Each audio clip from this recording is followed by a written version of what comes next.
Well, welcome everyone. My name's Matthew Schmaltz, and I'm the executive editor and founder of the Journal of Global Catholicism. And it is my pleasure to introduce Francis Galasi, who completed his PhD at the Johns Hopkins University in 2022 and is author of the forthcoming book, The Privilege of Sickness, Discalced Franciscans and Exclusionary Healing in the Spanish Philippines, 1578 to 1775.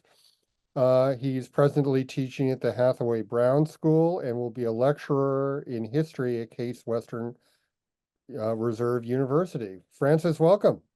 Thank you. Thank you. Thank you for having me. Yeah, it's great to see you. It's great to see you too. Could you tell us a little bit about your intellectual journey and what got you interested in health and healing in hospitals and global Catholicism?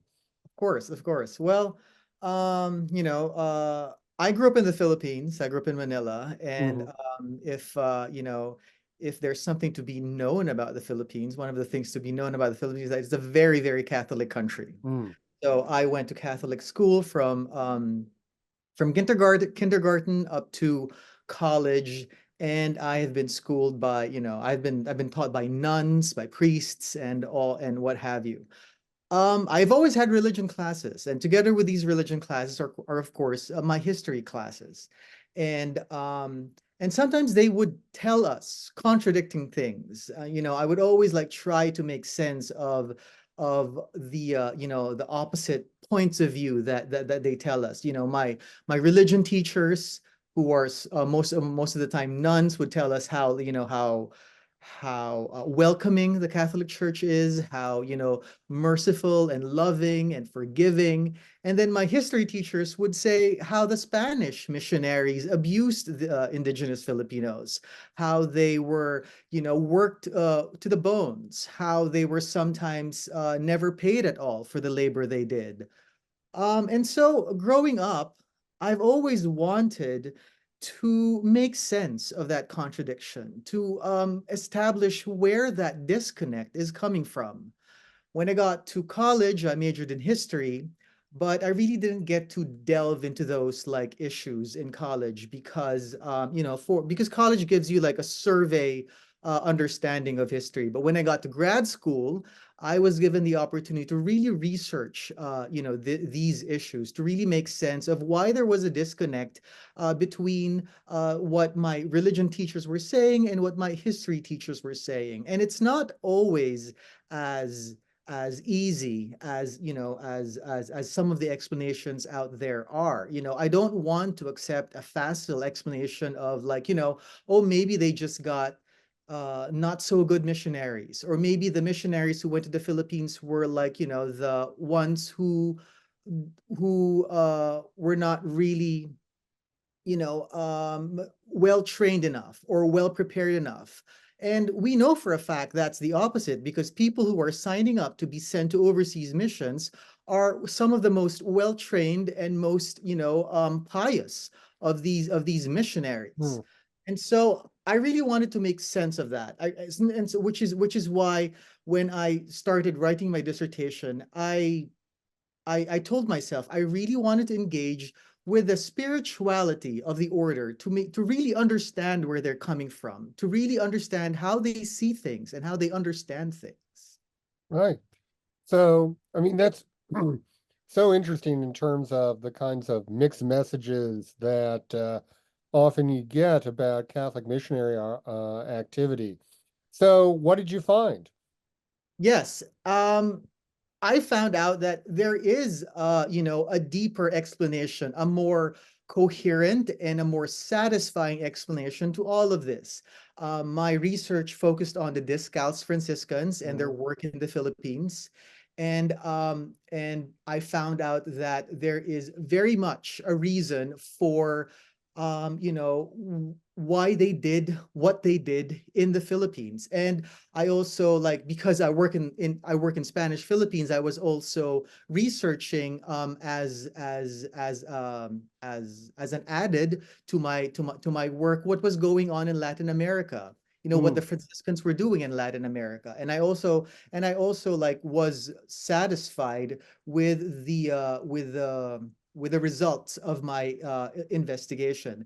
Basically, what my research yielded was that the Franciscans really were going through a very challenging and very interesting time in the early modern period. What they pretty much had an identity of crisis.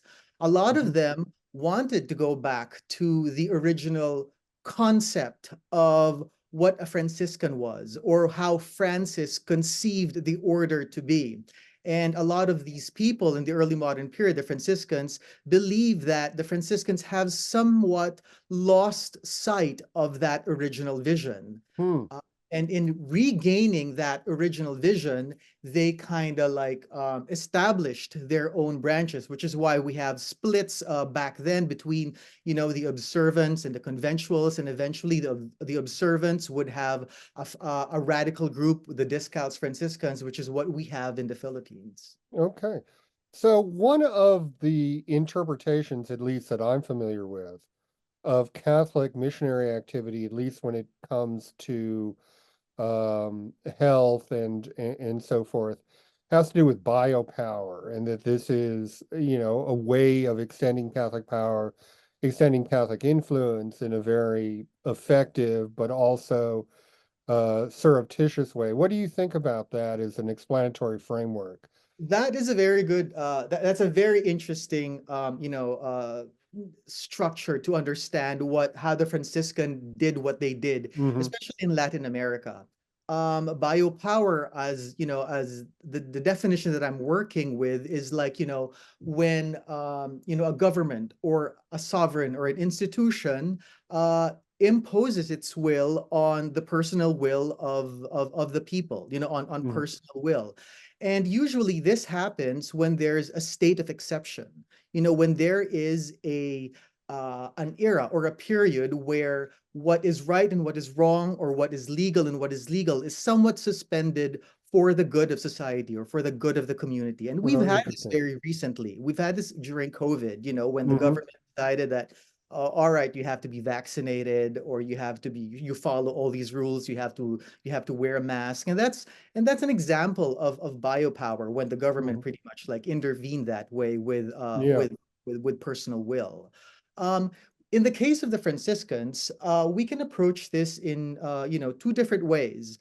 The Franciscans in the early modern period, also in like the late Middle Ages, were very much influenced by this concept of millenarianism. It's a very difficult word to pronounce, Yeah, but I got it. millenarianism. Hmm. And this is the belief that the end of times is near, that that the apocalypse is upon us, that it's going to happen at any minute. And this is the kind of point of view or framework that they brought with them when they first got to New Spain.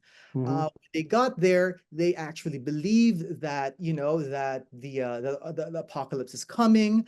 Jesus is coming for his for the second time, and they've been working on this based on the events that were happening all over the world. They saw the unification of Spain as a signal to this. They Hmm. saw the fall of the Muslim Empire in Spain as a signal to this. And they believed all these things, so that when they got to Spain and had this apocalyptic attitude, they imposed pretty much their will on the people, on the indigenous people of Latin America, because they believe that what they're doing is actually for the good of the people. Hmm. And one example of this is, their engagement in mass baptism. For Right. them, mass baptism is not really, forcing them to believe something that, well, it is pretty much forcing them to believe something that they don't believe in, beforehand. But Hmm. for them, it is for their own good, because they believe that if they're baptized, then that's the only way they can get into the kingdom of heaven. And that's what they're working on, because that's an apocalyptic thinking. Hmm. It's for the good of the community, that apocalyptic attitude that they had. That's one way of understanding Franciscan efforts on biopower. But Hmm. there's also another way of understanding this, and that's by reconnecting with the virtues that they hold dear. Hmm. And some of these virtues are like, humility and poverty. And if you connect back to that, what it really means is that they believe that the sacrament of baptism was all powerful, that no human will is necessary for conversion to happen, Hmm. that when they receive the sacrament, it is absolute in its absolute power, in its absolute grandeur and majesty. There Hmm. is no decision making that was needed on the part of the human to believe in God, because they because their belief in the sacrament and their belief in God is total and unquestioning. So those are the two ways that you can see, somewhat biopower come into Franciscan efforts of missionizing. Oh, excellent. And this is fascinating.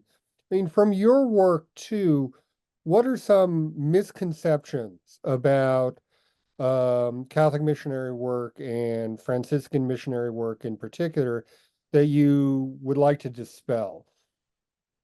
That is an interesting question. Yes. I mean, one major thing that I would like to dispel is, the belief that, Catholic missionaries were just doing this because they wanted to, or they were doing their missionizing in the colonies mindlessly, or they were just like trying to exploit the natives for their own good, or they were just trying to, for some reason, act on, personal interest, which is most of the time totally not the case. There must be a reason for the actions that they're doing. And this is Mm. pretty much, why I do what I do, to understand where they're coming from. And as I said, most of the time, if not always, there is always a reason for their actions.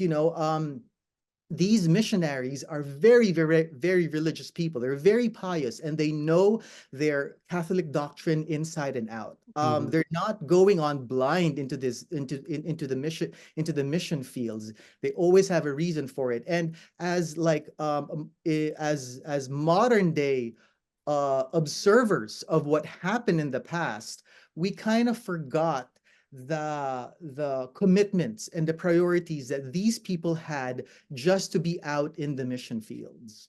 Okay. Excellent. So what were some of the indigenous responses to this missionary activity? Yes. Um, so in the Philippines, in particular, in the early modern period, you have there, an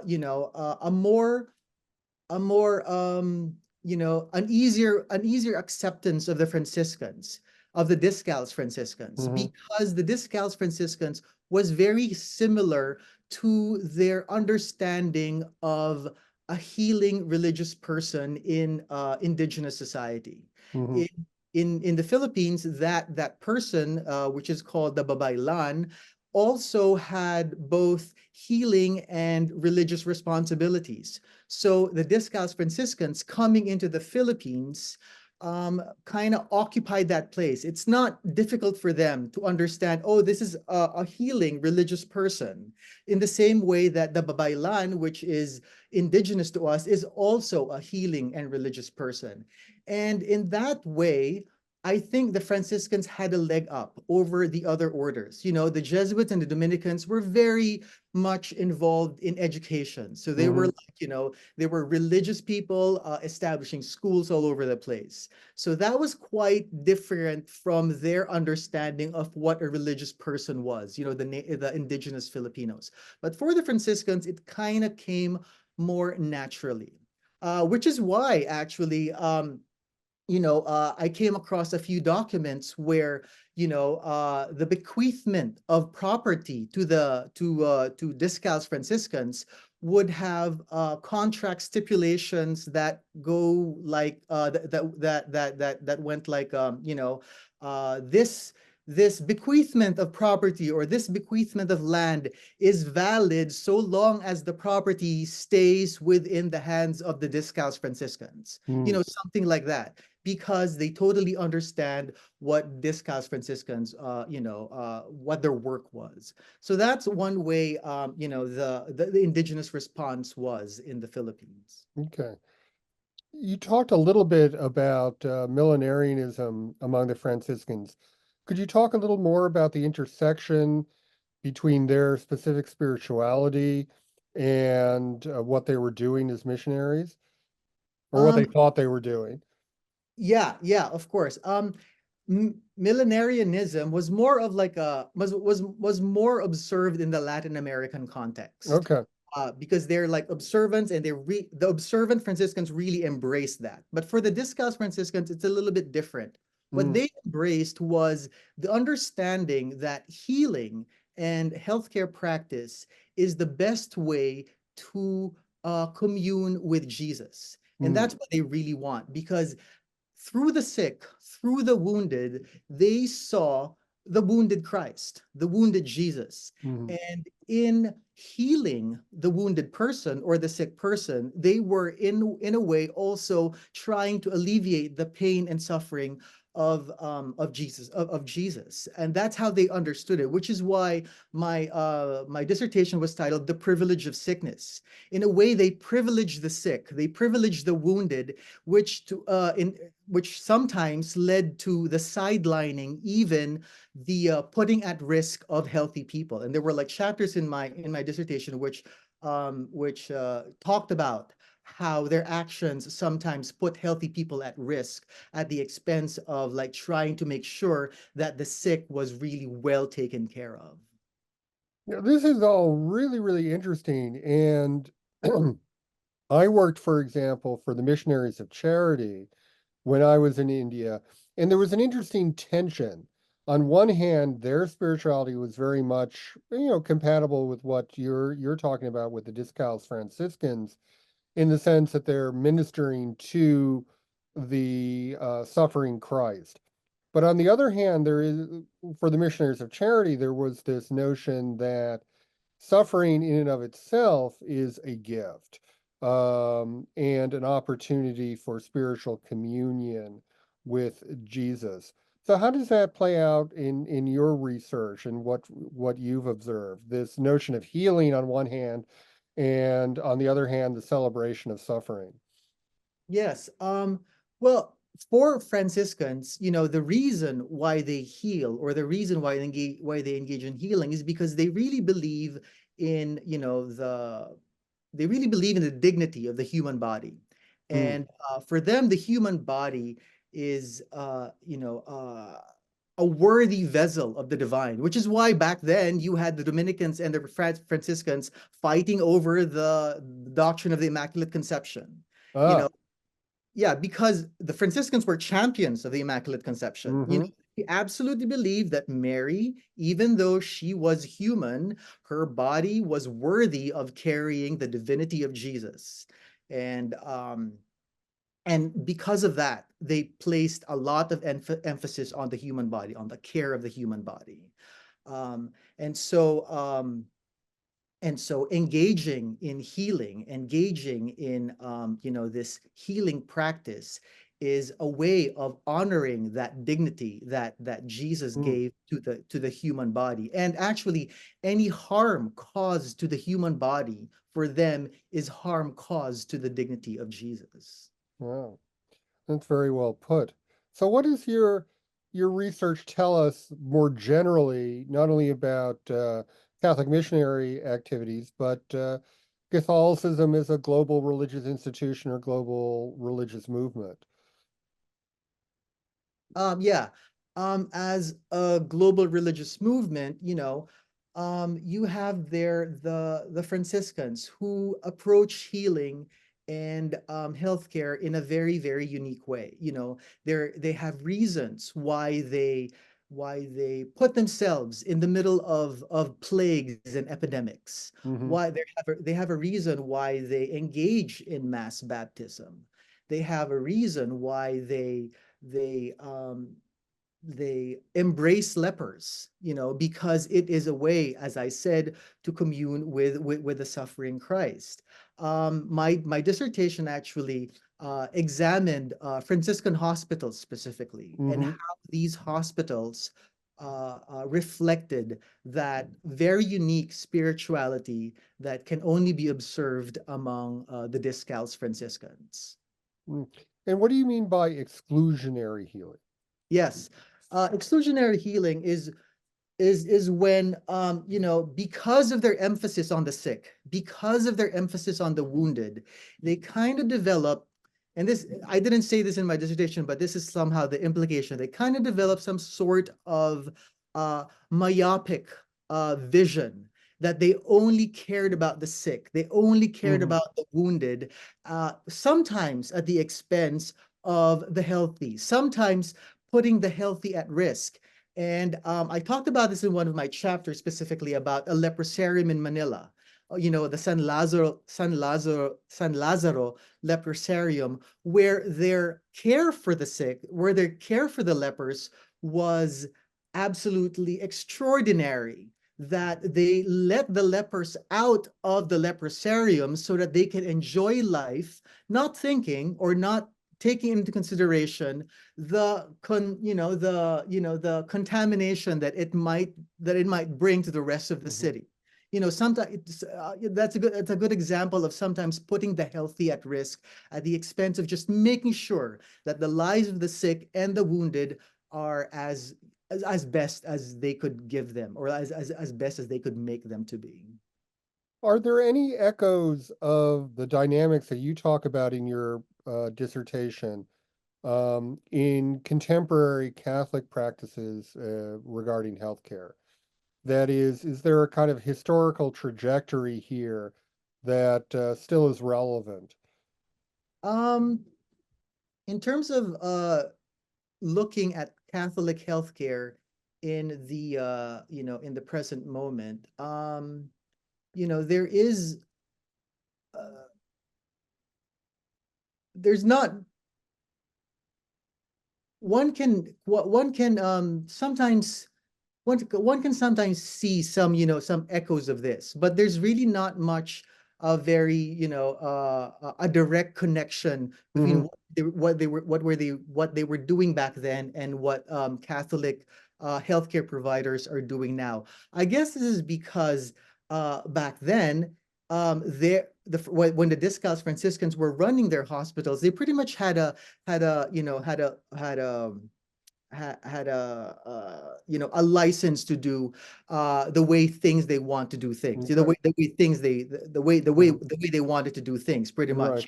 The government in the Philippines, or the Spanish government in the Philippines, were pretty much hands off on the healthcare practices of the Franciscans. They had so much they had so many things to think of, and they were kind of thankful that the Franciscans were there to fill in this vacuum of healthcare practice in the colony. Mhm. Today, you have the government, you have private sectors, uh, you know, um, pitching in, or making their voices heard in terms of how healthcare is supposed to be. Okay. Well, thank you so much. The book is The Privilege of Sickness, Discalced Franciscans and the Exclusion and Exclusionary Healing in the Spanish Philippines, 1578 to 1775. And Francis Galasi, thank you so much. You're very welcome, and thank you so much for the opportunity to speak to you and your readers. Okay.